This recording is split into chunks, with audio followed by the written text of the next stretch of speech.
दोस्तों, आज मैं इस वीडियो में बात करने वाला हूँ डार्क वेब की कुछ सच्ची कहानियों के बारे में। कुछ ऐसी चीज़ों के बारे में जो आम लोगों से छुपी हुई है। आपको मालूम होगा, डार्क वेब इंटरनेट का वो कोना है जहाँ पर सारी बुरी चीज़ें होती हैं। ये आम लोगों से छुपा हुआ होता है और हर किसी के बस की नहीं है यहाँ पर पहुँचना। और ये आज नहीं बना है, ये कई सालों से, कई दशकों से चल रहा है। मैं बात कर रहा हूँ पहली कहानी की, जो कि बहुत पुरानी है। ये उस ज़माने की है जब फैंसी वेबसाइट्स नहीं हुआ करती थी। बैंक की वेबसाइट हुआ करती थी और डिस्कशन फोरम्स हुआ करते थे। इंटरनेट दुनिया में आ ही रहा था, सब लोगों के घर पहुंच ही रहा था। ऐसे ही एक यूज़र अलग अलग लिंक्स पर क्लिक करके वेबसाइट्स देख रहा था और अचानक वो एक ऐसी वेबसाइट पर पहुंचा जो उस ज़माने के हिसाब से बहुत अच्छे से डिज़ाइंड थी। जो टेक्निकल लोग हैं वो इस वीडियो को ज़्यादा समझ पाएंगे। उस वेबसाइट पर बहुत CSS का इस्तेमाल था, HTML भी बहुत अच्छे कोड इस्तेमाल किए गए थे और वेबसाइट को बहुत अच्छे से फॉर्मेट किया गया था। उस ज़माने में ज़्यादातर लोग CSS कैस्केडिंग स्टाइल शीट का इस्तेमाल नहीं किया करते थे। ये एक तरह की कोडिंग लैंग्वेज होती है जिससे वेब पेज के लुक को अच्छा बनाया जाता है।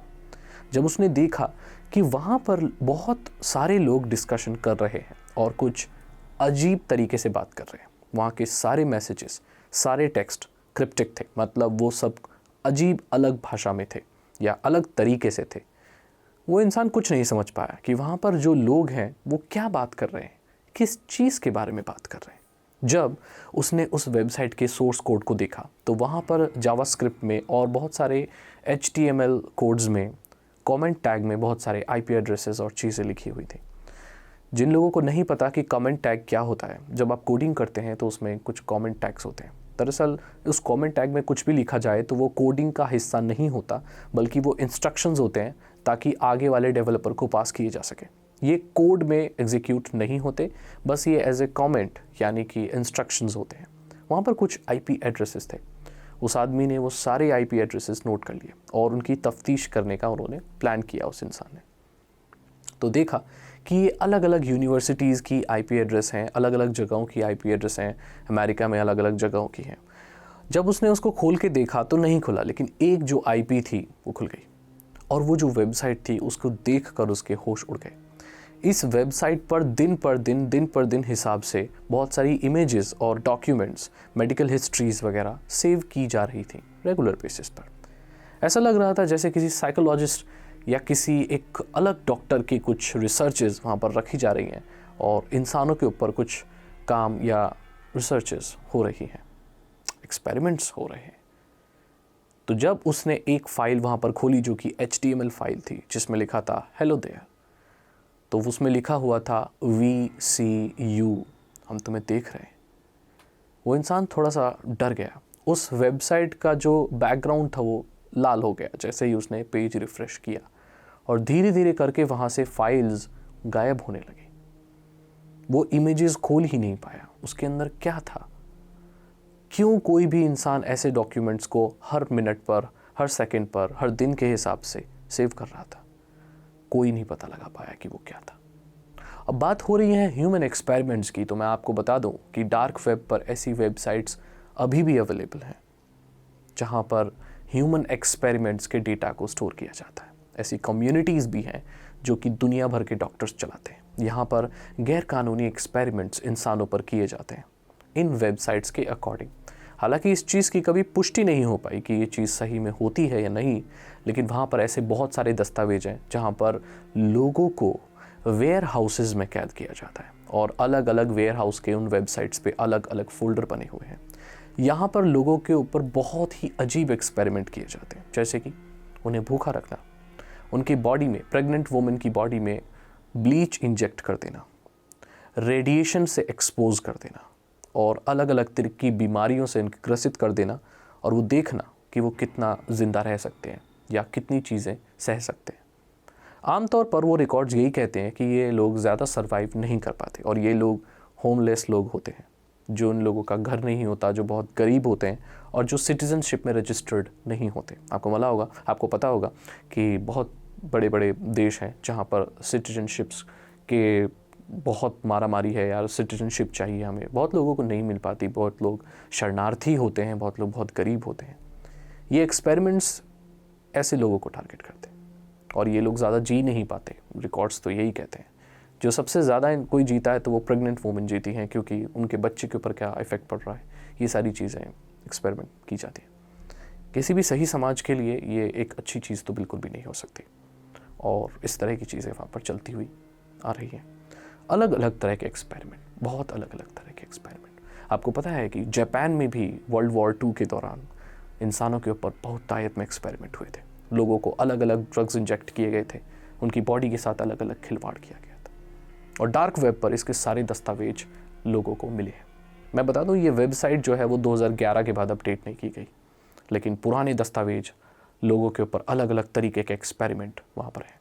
एक्सपेरिमेंट्स तो आपको समझ आता होगा कि कोई डॉक्टर कर सकता है जो इंसानी शरीर को बहुत अच्छे से जानना चाहता है, जिसकी सरकार बिल्कुल भी परमिशन नहीं दे सकती, ऐसे एक्सपेरिमेंट वो होमलेस लोगों पर करते हैं। और वहाँ पर क्लियरली लिखा हुआ है अबाउट सेक्शन में कि हर इंसान इक्वल नहीं होता, गरीबों की कोई कीमत नहीं है। सोचिए, इस तरह के कोट वहाँ पर लिखे हुए हैं। एक्सपेरिमेंट तक तो आपको समझ में आता होगा। एक ऐसी वेबसाइट भी डार्क वेब पर है जहाँ पर ये बताया जाता है कि एक औरत को कैसे ज़िंदा पकाया जाता है। जी हाँ, ये कोई मजाक नहीं है, मैं सच में कह रहा हूँ कि वहाँ पर ह्यूमन बॉडी को कुक कैसे करते हैं, इसकी रेसिपी और इसका तरीका है। आप सोच सकते हैं, हालांकि इस चीज़ की कोई पुष्टि नहीं हुई, लेकिन ये चीज़ वहाँ पर कौन डालेगा, क्यों डालेगा, इस चीज़ के बारे में लोग वहाँ डिस्कस कर रहे हैं। मैं इसीलिए मना करता हूँ कि डार्क वेब अच्छे इंसान के लिए है ही नहीं। ये सिर्फ इसलिए नहीं है कि आप वहाँ पर जाओगे तो आपके पीछे भूत पड़ जाएंगे, या इसलिए कि आपको पुलिस तुरंत पकड़ लेगी, नहीं। ये इसलिए मैं बोलता हूँ क्योंकि वहाँ पर आपको शायद कोई ऐसी चीज़ भी मिल सकती है जो आपको मेंटली इतना डिस्टर्ब कर दे कि आप उससे उबर ना पाए फिर कभी। ये परेशानी है। वहाँ पर ऐसा बताया गया है कि एक इंसानी शरीर के ऊपर कैसे कट्स लगाए जाएं, कोई सर्जन ही बता सकता है ऐसा, जो कोई डॉक्टर हो, सर्जन, जो वो ज़्यादा से ज़्यादा ज़िंदा रहे और उसे आप ज़िंदा रहते रहते ही पका सकें।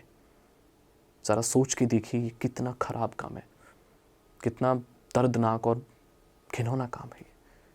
इस तरह की चीज़ें डार्क वेब पर होती हैं। रेड रूम्स, जिन्हें बहुत लोग बोलते हैं कि ये फ़ेक हैं, मैं बता दूं ये फ़ेक नहीं है।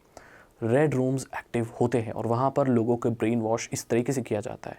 अभी एक वेबसाइट मिली जहाँ पर अभी तो नहीं, काफ़ी साल पहले मिली, बहुत सारे लोगों ने रिपोर्ट किया, हालांकि मैंने प्रत्यक्ष रूप से देखा नहीं, लेकिन उन्होंने ये रिपोर्ट किया कि वहाँ पर एक औरत थी जो अपने देखने वालों से, व्यूअर से पूछ रही थी कि वो अपने आप को किस तरीके से नुकसान पहुँचाए।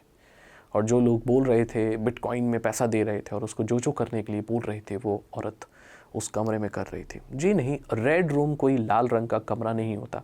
दरअसल ये एक टॉर्चर रूम होता है जहाँ पर बुरे लोग और असामाजिक तत्व लोगों को नुकसान पहुँचाते हैं, या कई बार लोग खुद अपने आप को नुकसान पहुँचाते हैं पैसों के लिए। मुझे ये बात समझ नहीं आई कि अगर वो इंसान लास्ट में ज़िंदा रहेगा ही नहीं, जब वो खुद की जान ही ले लेगा या ख़त्म ही हो जाएगा अकॉर्डिंग टू दी स्टोरीज़, तो वो पैसों का क्या करेगा।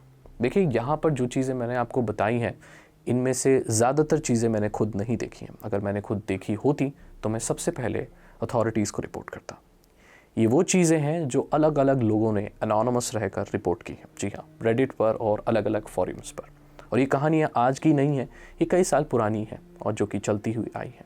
इस वीडियो को बनाने का उद्देश्य यही है कि मैं आपको बता सकूं कि डार्क वेब किसी भी एक अच्छे इंसान के जाने की जगह नहीं है। यहाँ पर कुछ भी अच्छा नहीं है, ऐसा कुछ भी नहीं है जो आप हासिल कर सको वहाँ से, सिर्फ आपका नुकसान ही होगा।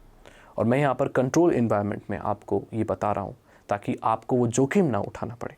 ऐसा होता है, यूट्यूबर्स बहुत फैसिनेटिंग स्टोरीज़ बताते हैं, ऐसी चीज़ें बताते हैं कि वहाँ पर ये मिला, चीज़ें सस्ती मिलती हैं, आईफोन वहाँ पर आपको बहुत सस्ता मिल जाता है। तो एक टीनेजर बहुत सस्ते आईफोन लेने के लिए कई बार डार्क वेब जैसी जगह पर चला जाता है और उसका बहुत भारी नुकसान हो जाता है। मैं आपको बता देना चाहता हूँ, वहाँ कुछ नहीं मिलता। ज़्यादातर चीज़ें जो आप वहाँ ख़रीदते हो, आपसे स्कैम किया जाता है। और वहाँ पर ज़्यादातर जो अभी वेबसाइट्स हैं जो चीज़ें बेच रही हैं चोरी की, वो खुद FBI द्वारा बनाई गई हैं। वो एक तरह के ट्रैप हैं जो कि स्कैमर्स को स्कैम कर सके। आपको पता होगा कि जितने भी स्कैमर्स होते हैं वो क्रेडिट कार्ड, चुराए हुए डिटेल्स और ये सब खरीदने जाते हैं। और जब वो खरीदने जाते हैं तो जो सेलर होता है वो दरअसल असली सेलर नहीं होता, वो FBI एजेंट्स होते हैं। और फिर उनके नाम पर इंटरनेशनल अरेस्ट वारंट भी आ जाता है। और चाहे आप इंडिया में रहते हैं या कहीं भी, आपके नाम का अरेस्ट वारंट निकल जाएगा और शायद आपको इंटरनेशनल पुलिस या आपकी लोकल अथॉरिटी ही अरेस्ट कर लेगी, क्योंकि ये काम आप कर रहे हो जो कि गलत है। आशा करता हूँ आपको जानकारी मिल गई होगी, आपको पता चल गया होगा कि डार्क वेब कितनी घिनौनी जगह है और किसी सही इंसान को यहाँ पर नहीं जाना चाहिए। अगर आपको ये वीडियो अच्छी लगी तो उसे लाइक करें, अपने दोस्तों के साथ शेयर करें। साइबर सिक्योरिटी और इथिकल हैकिंग में इंटरेस्ट है तो डिस्क्रिप्शन चेक करें। 299 रुपीज़ के 3 इथिकल हैकिंग कोर्सेज हैं। आसान भाषा में आपको इथिकल हैकिंग सिखा देंगे। चैनल को सब्सक्राइब करें, बेल आइकन को प्रेस करें। मैं मिलता हूँ आपसे अगली वीडियो में। Thank you so much and good bye.